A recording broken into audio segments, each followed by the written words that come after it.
ఓం శాంతి. పరధ్యానాన్ని జయించడం ఎలా?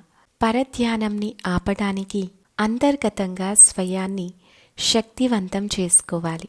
మనలో కొందరు కొన్నిసార్లు మన పర్స్ లేదా ఫోన్ ఎక్కడ ఉందో మర్చిపోతారు. లేదా మనం కార్యాలయానికి చేరుకొని ఇంటి తలుపుకి తాళం వేసి ఇంట్లో లైట్లు ఆపివేసినట్లు గుర్తు ఉండదు. పరధ్యానంగా ఉండటం అంటే మన మనస్సు వేరొక దానిపై నిమగ్నమై పొంగిపోయి లేదా అలసిపోయిందని అర్థం. మనం తరచుగా పరస్పర చర్యలలో మధ్యలో శ్రద్ధని కోల్పోతున్నామా? మనం ఎప్పటికప్పుడు కార్యకలాపాలు లేదా వస్తువులని ఎక్కడైనా పెట్టేసి మర్చిపోతున్నామా? అలా అయితే అవును అంటే పరధ్యానం మన సాధారణ జీవితాన్ని ప్రభావితం చేస్తుంది.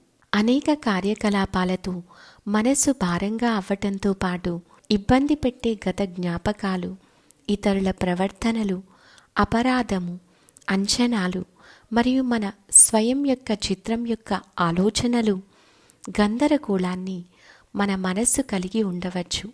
అవసరమైన వాటికి స్థలాన్ని సృష్టించటానికి మనసు శుభ్రంగా ఉండాలి. పరధ్యానాన్ని ఆపటానికి అంతర్గతంగా స్వయాన్ని శక్తివంతం చేసుకుందాం.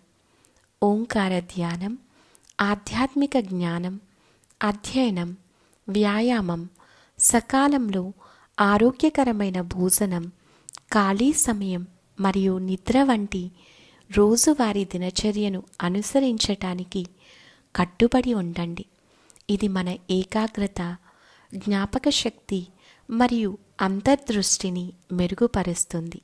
రోజువారీ పనుల జాబితాను తయారు చేసి దానిని అనుసరిద్దాం. ఇతరులతో సంభాషించేటప్పుడు బాగా వినండి. ఇతరుల ఆలోచనలు, గాడ్జెట్లు లేదా మన చుట్టూ ఏం జరుగుతుందో అని పరధ్యానంలో పడకండి. మన వద్ద ఉన్న కేస్, పర్స్, కళ్ళజోడు మొదలైన వస్తువులకు సరైన స్థలాలను గుర్తించండి. వర్తమానంలో ఉండండి. ప్రతి గంట తర్వాత మన ఆలోచనలను చెక్ చేసుకోండి. వాటిని శుభ్రపరచండి మరియు మన ధ్యాసను ప్రస్తుత క్షణానికి తీసుకుని వద్దాం.